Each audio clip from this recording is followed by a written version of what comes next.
Please mute yourselves. Okay, mute yourselves. And then also let's limit the distractions, because it's not just the 30 some of us that are going to see this.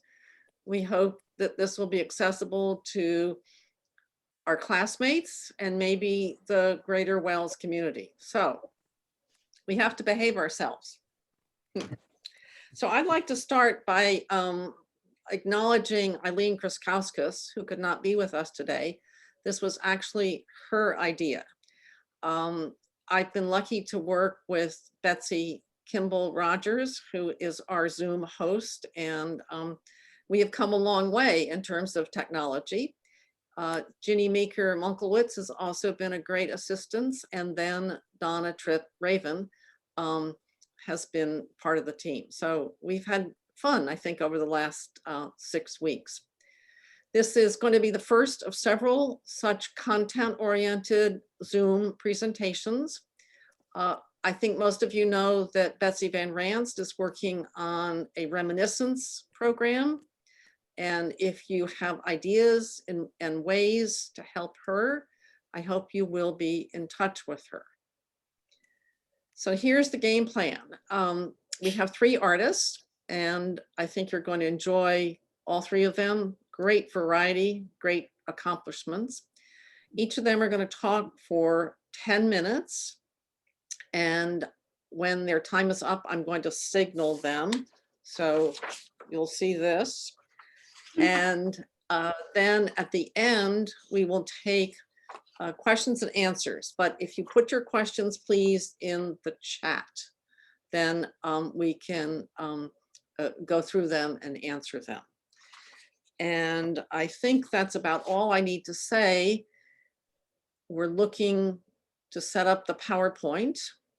Betsy. Here we go. And we'll take any suggestions that you might have, further programs, any comments you have about whether the technology is a problem, whether you like what we're doing. Yes. So our first artist is Donna Tripp Ravn, and she, as you can tell, is a watercolorist. So Donna, please. Thank you, Marty. Okay. Thank you to everyone. I'm incredibly honored actually to be kicking off this, what I think will be a really exciting series of events. There were several people in our class who are now or have been or will be artists. And we actually tried to get several other people who had time commitments or other problems. So as it turned out, I was happy to do this, although it probably took me at least 5 years after I started painting before I could choke out the words "I'm an artist" for anyone who asked what I was doing in my retirement. We had a series of questions that we thought people might speak to in addressing this topic. And one of them was, how and when did you get started in art? Now, this is a general discussion about passions, among other things. And anyone who knew me at Wells or has known me since knows that my real passion in life has always been words, books, research. I was very fortunate to make a career out of being a librarian and a teacher, was very happy for that entire time. And yet there was always something drawing me toward art. When I was in middle school, my art teacher then, I think my mother asked her, you know, does she have talent? Should she be going to art school? And the teacher said, well, you know, she can draw what she sees, but what she sees is pretty ordinary. All right, so much for art. I then went on through school at Wells. Interestingly enough, I took Larry Adams' studio art course. which sadly did not set me farther on the path. It has always been one of my great sadnesses that I never took the history of art course at Wells, because, Okay. I don't think probably a week goes past that I don't think, oh, gee, I wish I'd taken that course.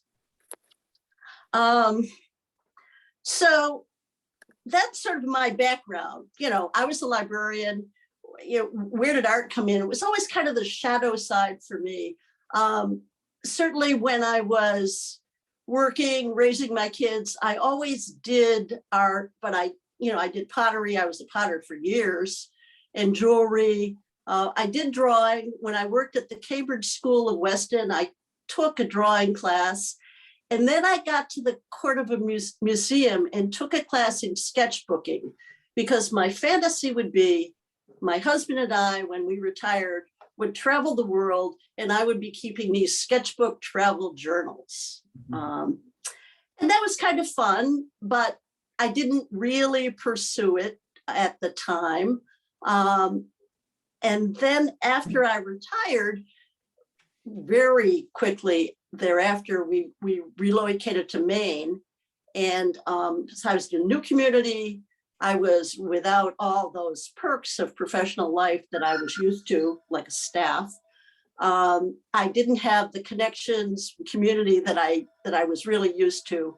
So I started taking art classes, and I was very, very fortunate in that I found a group at the museum in town that I just loved. We've been together for the last 16 years. People come, people go, but basically the teacher is more of a mentor for everyone. And it's really been a terrific experience for me. Now, on the screen, you'll see the very first watercolor that's up there is called at Broadway Market. This was from a series.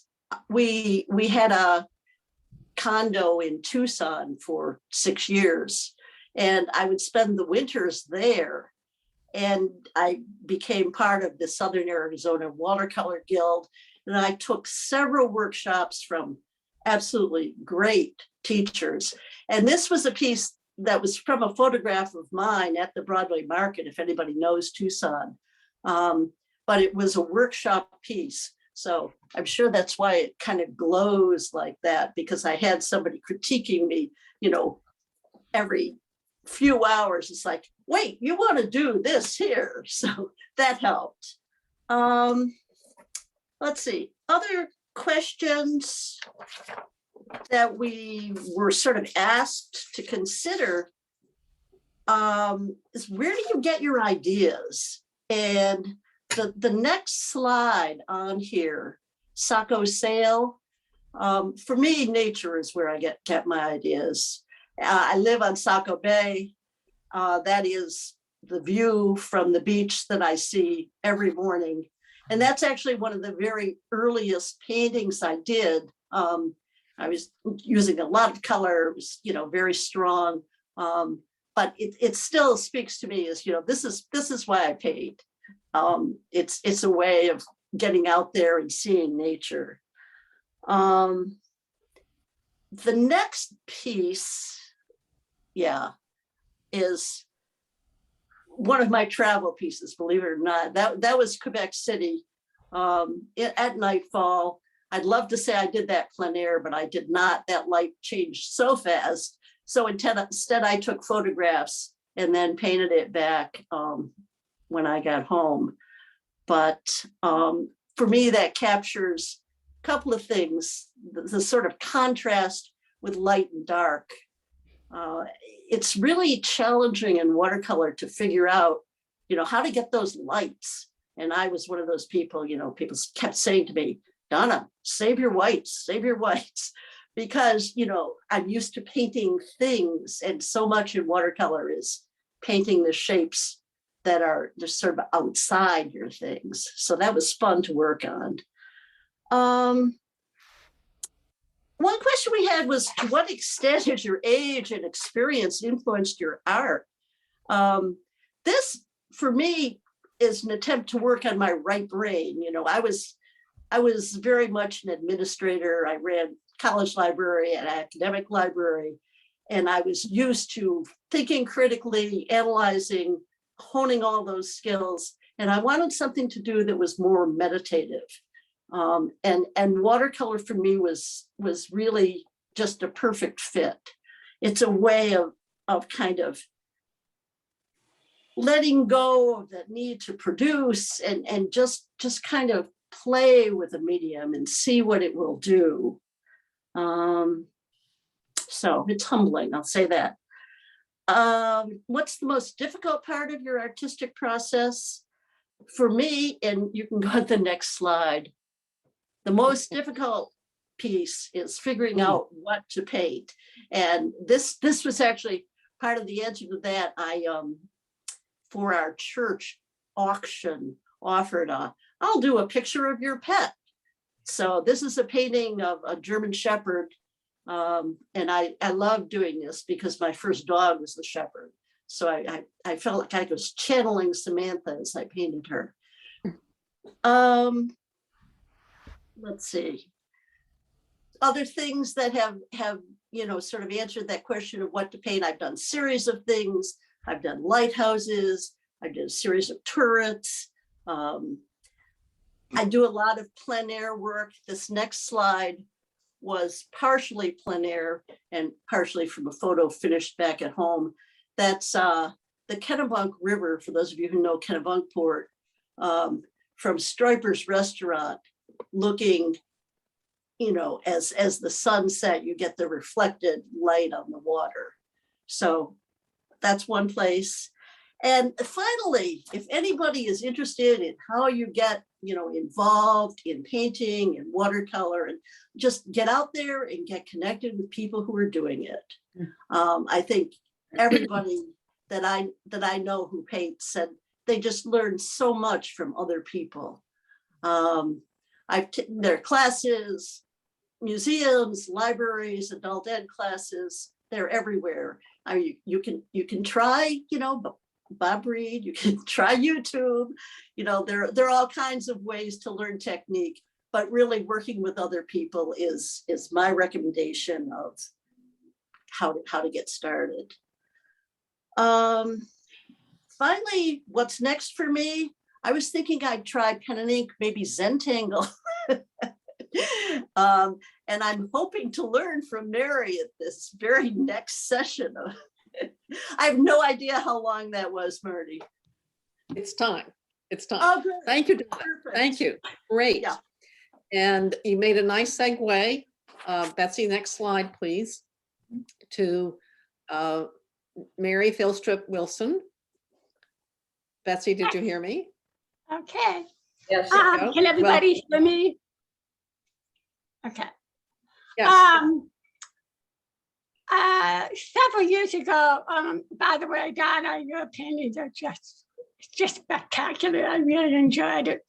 And what you said about just allowing yourself to be, you know, creative and free from being analytical, etc., really plays into the Zentangle. Several years ago, I just picked up a book at Joanne Fabrics, of all places, and the title was Joy of Zentangle. And I was really curious about what that was about. And leafing through the book, I got really attracted to the idea of combining meditation with art. And lo and behold, in the middle of the book, there's a quotation from the Baha'i faith, which I'm a Baha'i, and it said, let your vision be world embracing. And I said, oh, great. This feels very providential to me. So I grabbed the book and went home and just spent hours and hours just practicing the Zentangle. So I'm just going to give you so I'm kind of an odd one out here. I'm just showing you a process rather than the product. But the process is the main mantra is this idea that anything is possible one stroke at a time. And can we take the next slide, please? So Young Tango was created by a couple, a husband and wife. Maria Thomas was an artist. She was a calligrapher. She did just very fine, beautiful calligraphy. And her husband was something of a meditation guru. He was a monk for several years, practicing meditation. And he carved flutes, and he played flutes. So he's a flautist. A very gentle man, and he was very observant about his wife. Doing while she was doing her calligraphy, she was so totally focused and so immersed in each of the strokes that she did. He thought it was like a sacred space. And so they put their head together. So why can't we develop a way to help people experience that same sacred space? So can you do the next slide, please?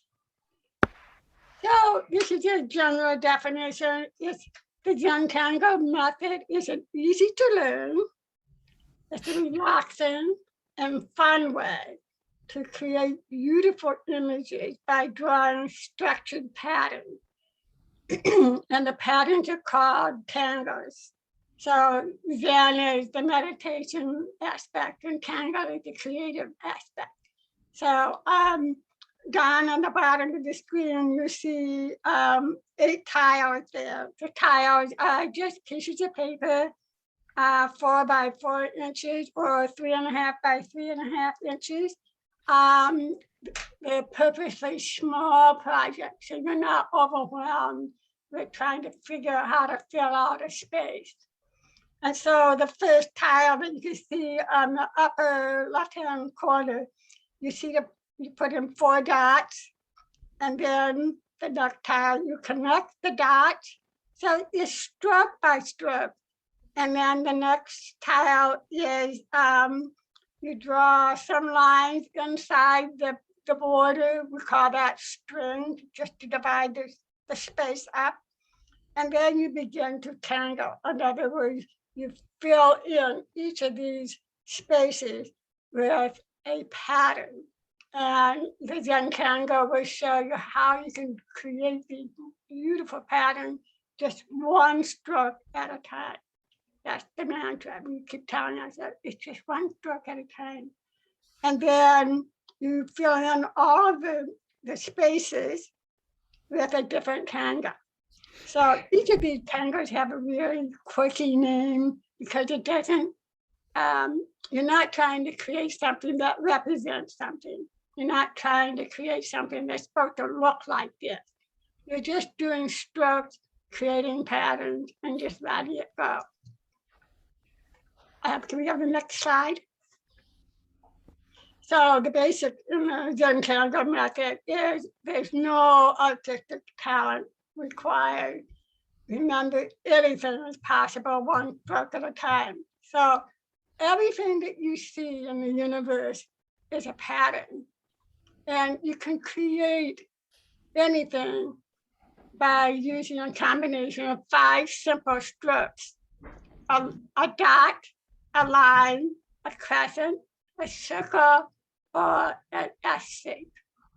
And with the Zen Tango, uses very simple and very portable tools.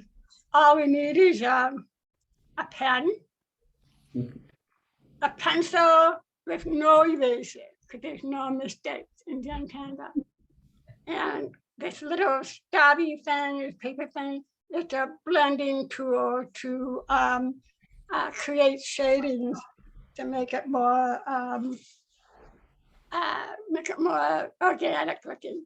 And then a piece of paper. Okay.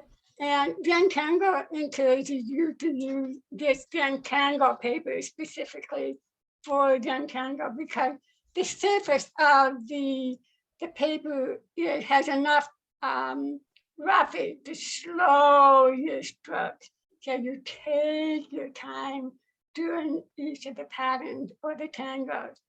And so when you're doing it slowly, you're doing it, it's almost meditative. It's very relaxing and it's fun. And yeah, I love it, the fact that I can just put it in a little bag and put it in my purse.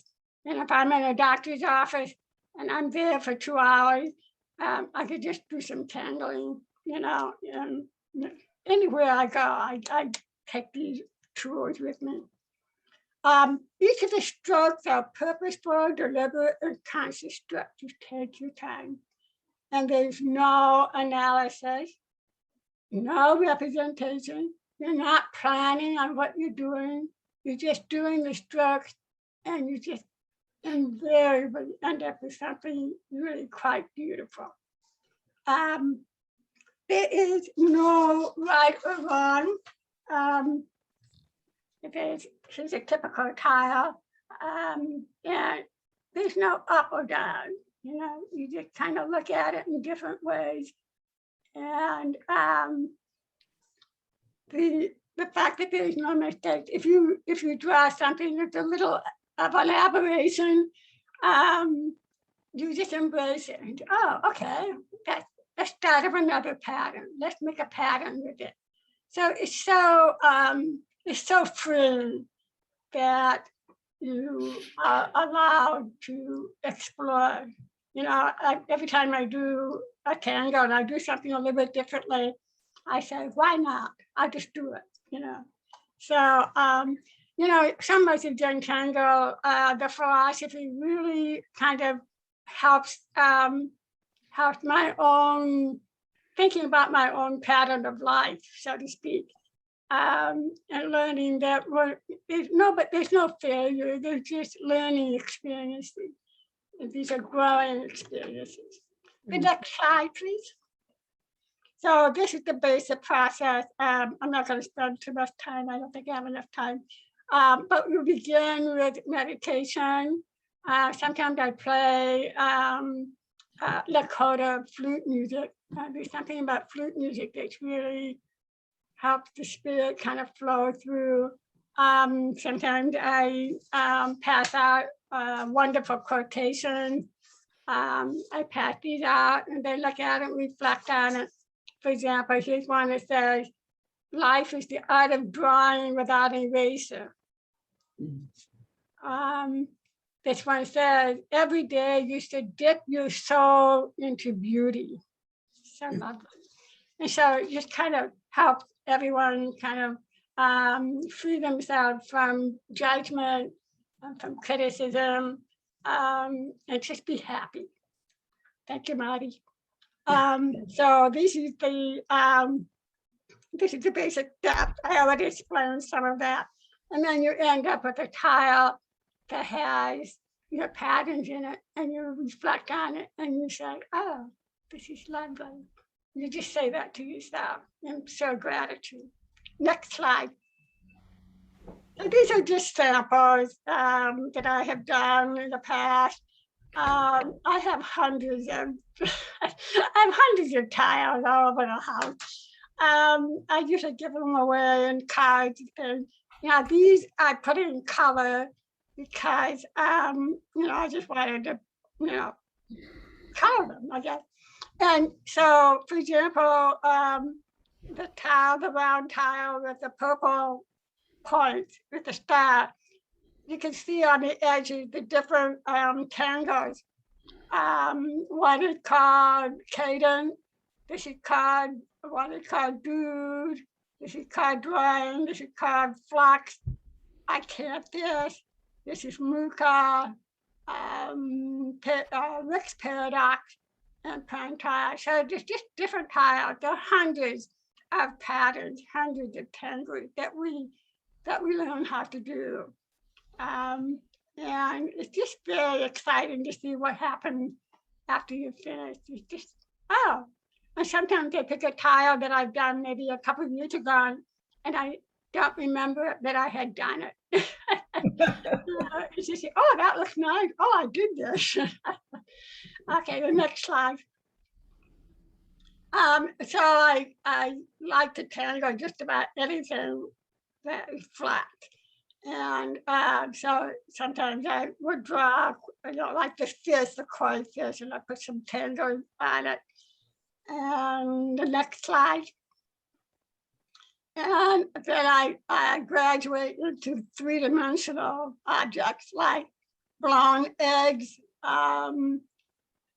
shells, and acorns, just anything I can, anything. I've even put some tangos on shoes.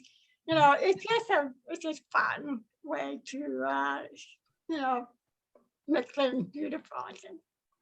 So if you're interested, this website on Zen Tango is a wonderful resource.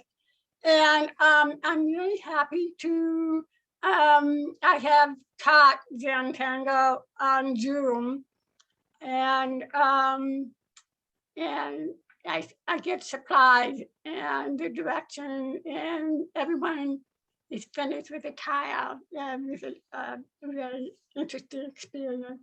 And I'm going to do this with the Wells students, Wells alumni, if they would like to contribute to the reunion fund, we can do that. Yeah. Thank you for listening. I hope you're checking into it. Thank you. Thank you, Mary. They're absolutely fascinating. And to think that you put Zentangle on your shoes, that's sort of like over the top. So They're our gorgeous. last, They're absolutely gorgeous.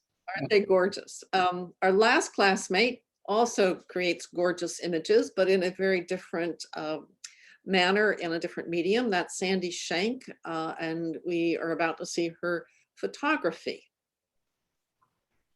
Do I start now? Yes, start. Oh, Please, Sandy, okay. go ahead. Okay. Well, first of all, thank you, Marty, and to everyone who put this together. I felt very touched to be asked to show something, and that's new for me, so that's wonderful. So I chose this photograph. Well, I guess a little bit about my history. So I went into education after Wells and was a school counselor with middle school kids for 25 years. So I retired a little early because they had more energy than I did, and had always loved photography, and ended up, I thought I need to jumpstart this whole thing. And I ended up going out to Rocky Mountain School of Photography in Missoula, Montana. And it was wonderful. 3 months worth of photography, 24/7. I thought I'd died and gone to heaven. It was all photography. I loved it. Came back here, set up a studio, and sat on a chair and said, okay, now what? I have no idea what I'm supposed to, I don't know what to do now. I mean, yeah, I could take photos and print them, but I don't have any kind of, it's all amorphous somehow. But I had gone out there with one other person, and we talked and we said, okay, well, let's start, we'll do some craft fairs. We'll put our photos up in restaurants. We'll see if we can get them up in, local venues here and there. And through that, we met, and as Donna mentioned, we met other photographers, and then we formed a photography group, and that went and passed. And then we formed another photography group, and I'm now in one that's been going for 7 years. And I love it. I mean, we get together once a month. We have a theme. We show photos, we critique them. One person reviews another photographer that they think is interesting that we talk about. And we have shows together. And right now we're having a show at a local church that has these beautiful big white walls. And so that's a little history there. I'm attracted to photography because I can just get lost forever outside taking photos. I love kind of the magic that happens with light coming through, for instance, water droplets, or, reflections on water. And there's just so much out there that is interesting to get into. Okay, so I chose this first one because it kind of hits all the different markers. I heard that there were a few people out there that were interested in starting or continuing or whatever their photography. So I thought I'd mention a few things. First of all, the obvious one, I got this photo because I had a camera with me, and that isn't always so obvious, but I was kayaking at the time, and I was intent on taking a different photo here. And so a couple things happened. I was walking uphill. So the perspective on this is not at level. I'm not at the level with that picnic table. I'm a little below that level. So the perspective is looking up, and that's why you see the clouds where they are. If I was even with that picnic table, then you would see the mainland of Vermont and the water in Lake Champlain, because this is an island, and it would have been very different. So I saw this scene and I went, oh, that's kind of cool. I didn't see that exactly at first, but I took a bunch of photos and was willing to drop the other thing that I wanted to take.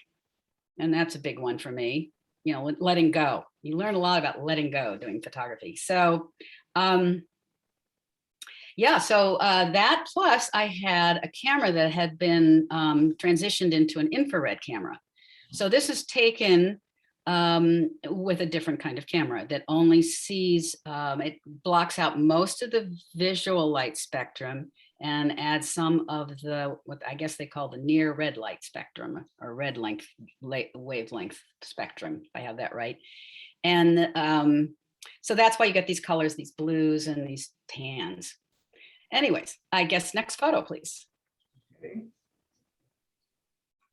There's another infrared photo. And again, this was taken because I was doing something different. I was out with a bunch of friends and again, taking photographs. It really, I find for myself that going out with at least one other photographer really kind of keeps me going, and it helps. So they were taking something else, and I looked straight up and I saw these branches reaching across the road towards each other. And I thought, oh, that's kind of cool.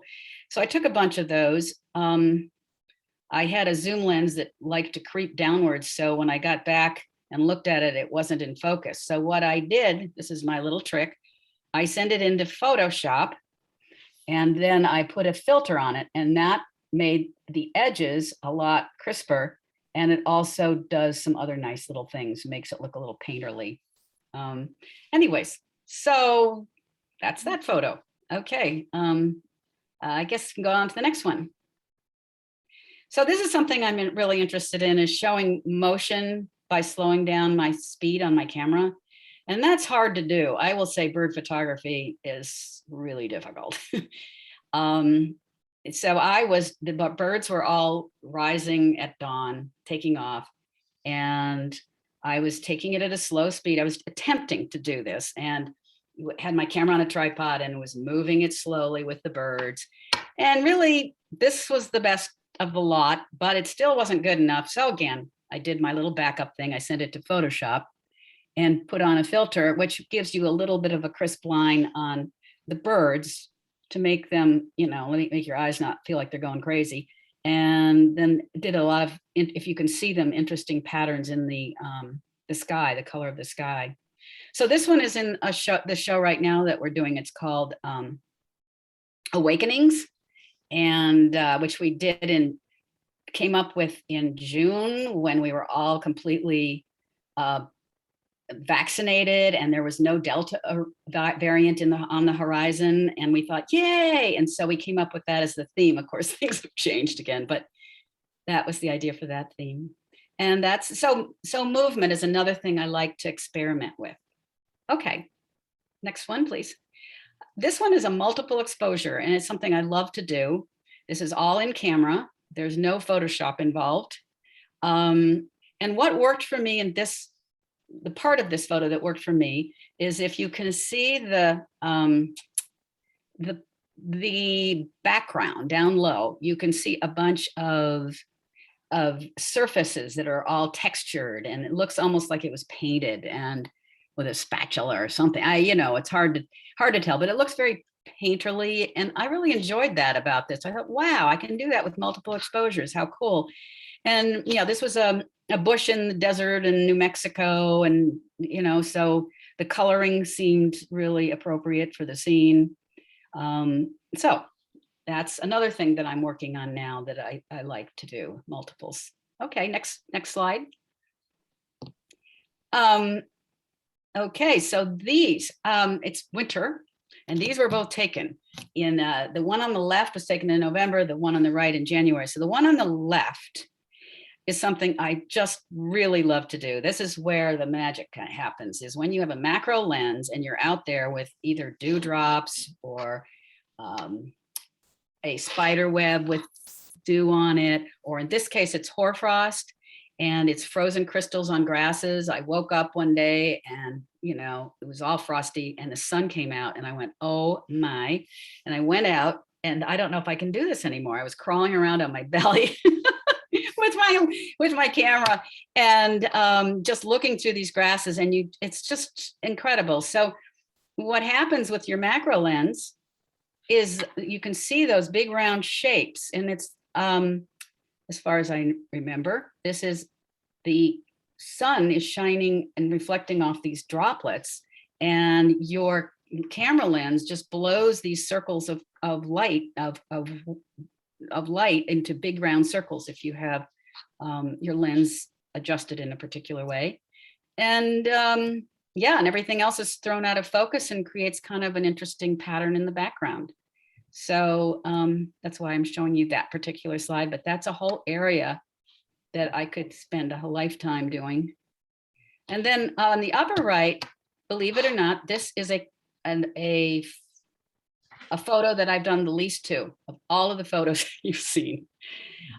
This amazing thing was taken on a pond where it was a phenomenon that happens not that often, but it does happen. The pond was frozen, it had rained, and then it had refrozen and rained, but no snow. And it had done that 2 or 3 times. And one of my sons and I went out and we were looking down and we said, oh, MG. And he had his smartphone with him, and I went and got my camera, came out, and we probably spent 2 hours crawling around on the ice, taking photos. And this whole scene was as if the universe had decided, you know what, we're tired of being up here. We're going to go down here. And it totally felt like I was looking at the universe upside down.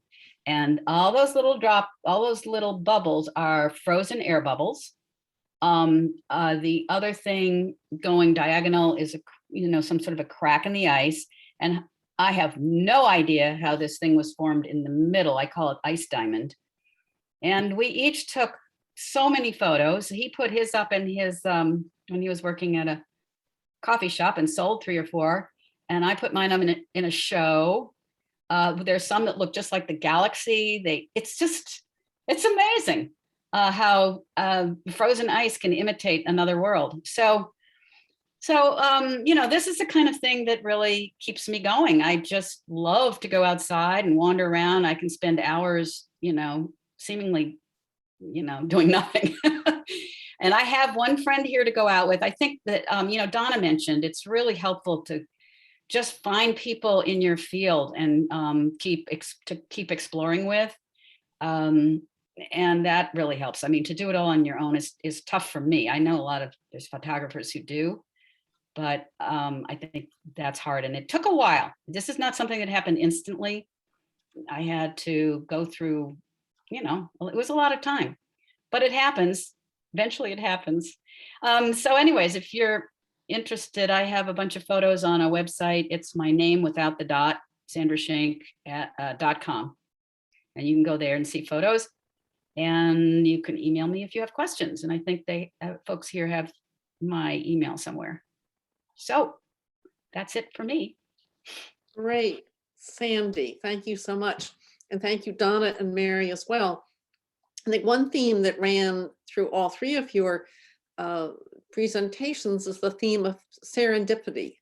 Obviously, being at the right time, the right place, and having a vision that you really want to work with. So thank you.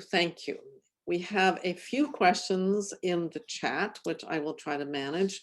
And let's see, I saw where Kathy Wolf, Sandy, this is for you. Kathy Wolf wants to know what kind of camera you use. That's sort of a technical question. Well, I have a Canon camera. It's a LR. It's not one of the newer ones, but it works just fine, and it does multiple exposures, which was the main thing I wanted it to do. I hope that's not, I think it's a Mark II 6. I'd have to look at it to get you the exact model, but I can if you're interested. Great, great.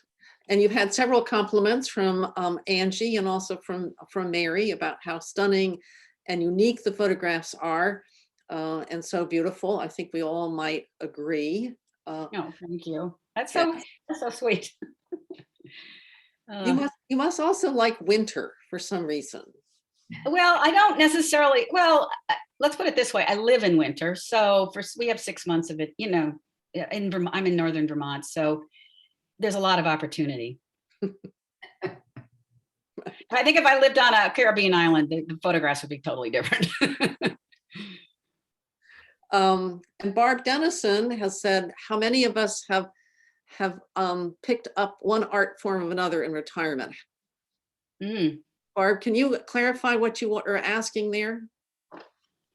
I'm just wondering, I mean, I'm a scientist, but when I retired, I started painting, I write poetry, I do photographs, and I'm just wondering how many of the rest of us, because we weren't all artists at college, so how many of the rest of us have done that as we've gotten older, have picked up and you know, semi-seriously, done some, taken an interest and started to produce art.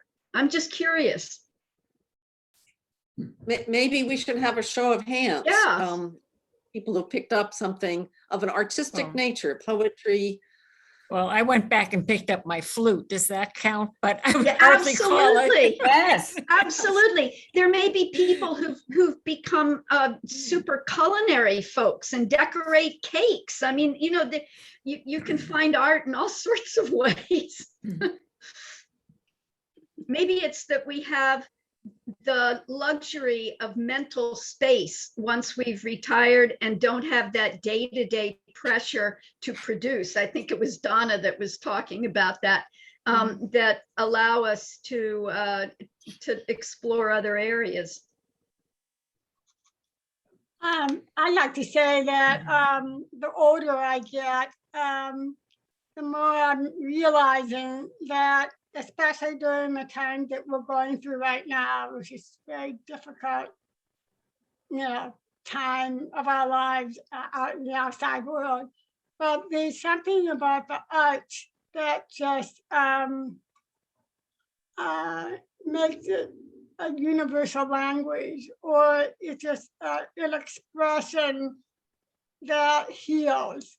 Or I'm finding more and more artists and more people are recognizing the power of the art as being a language that needs to be cultivated.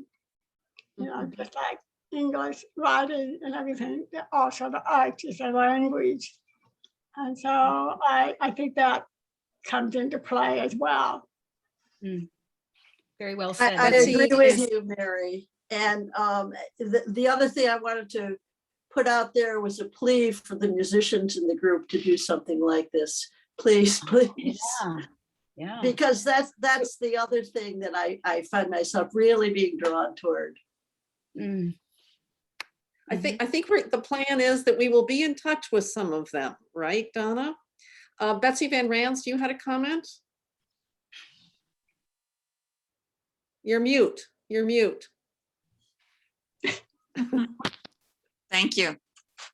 Some time ago, I started really looking at old photographs. I had my grandmother's photo album and of course some from my parents. And I really wanted to do something with these photos.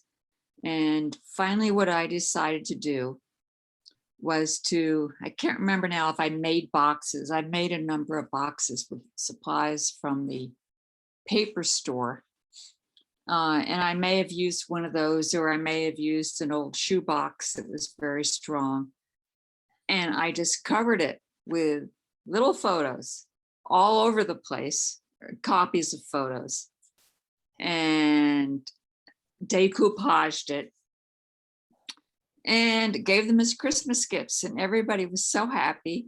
And I did a sheet with a drawing of each saying who it was, when it was, as best as I could. And my family loved having it, and I have one of my own that I love. I went into some art shop asking for some advice about it, and the woman said, "Oh, would you like to teach people here how to do it?" And I said, "No, thank you." It's a lot of work, but I thoroughly enjoyed it.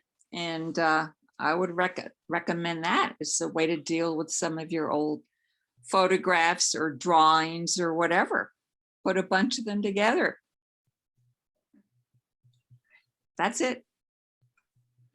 I had a question for Sandy. Can I do that now? Hey, Kathy. Yeah, hi. You mentioned you went off to Montana for 3 months.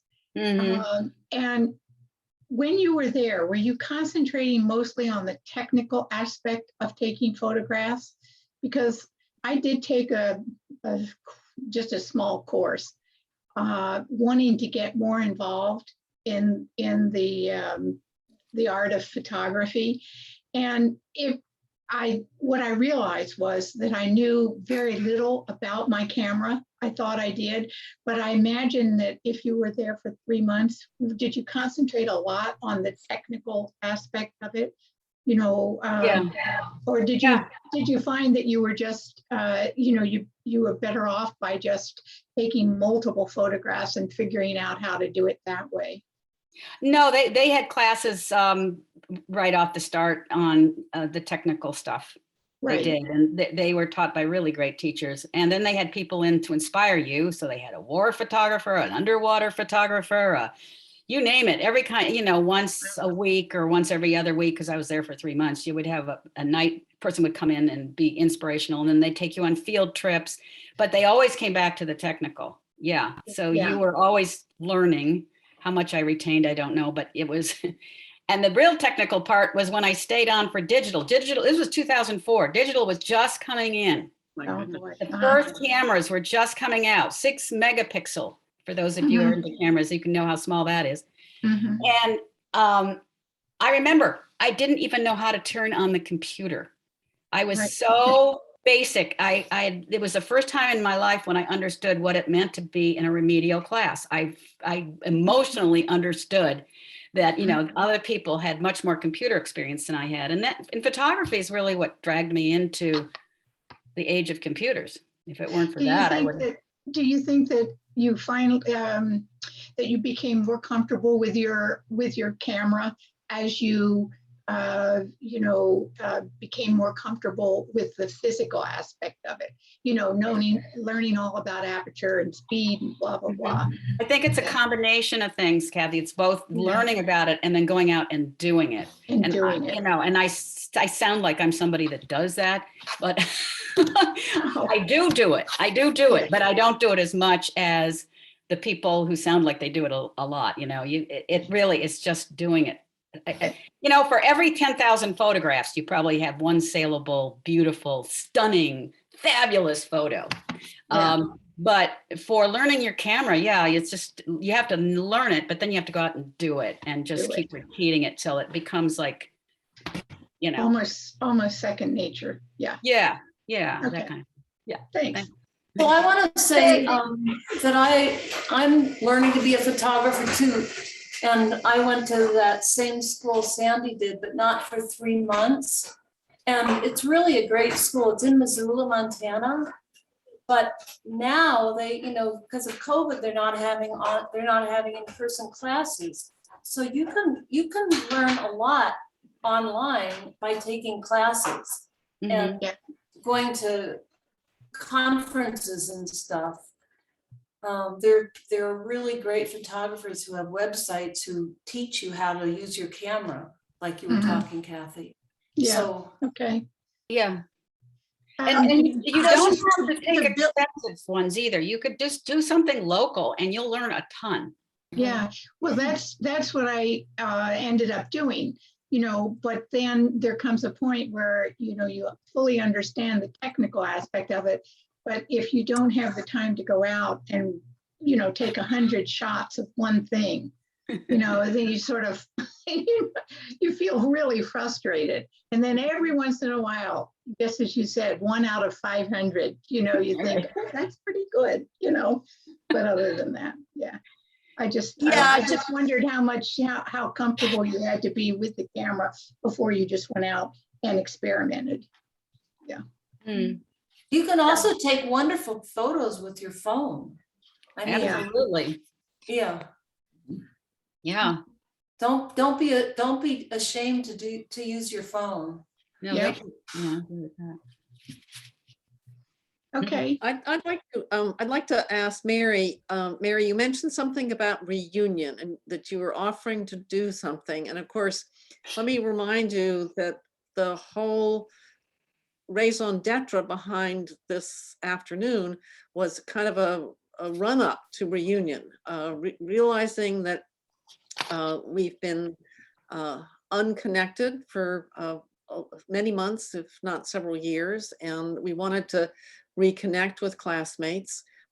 We know that some people are not going to be able to make it to reunion, but we still want people to participate. So Mary, what was it you said about reunion?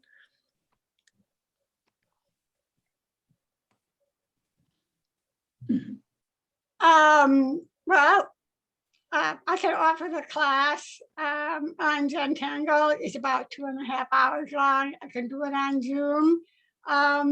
Normally, you know, sometimes I charge maybe $30 or something like that. But I just thought it might be fun to offer it to a group of us. And you just send a contribution to the reunion fund, whatever you have. I'd be happy to you know, process that if you give me your name and some possible days of the week that's most convenient to you. Normally, I could do maybe like 6 people at a time. So I can do maybe a few more, or I can just do several classes. So, you know, I've got the time. I'm very flexible, so I'm home with the time. Well, That's just an offer. that's great. That's great. Any other comments? Because we've been into this for about an hour. Maybe Betsy, you want to cut off the recording and then, you know, we can do more chit chat stuff.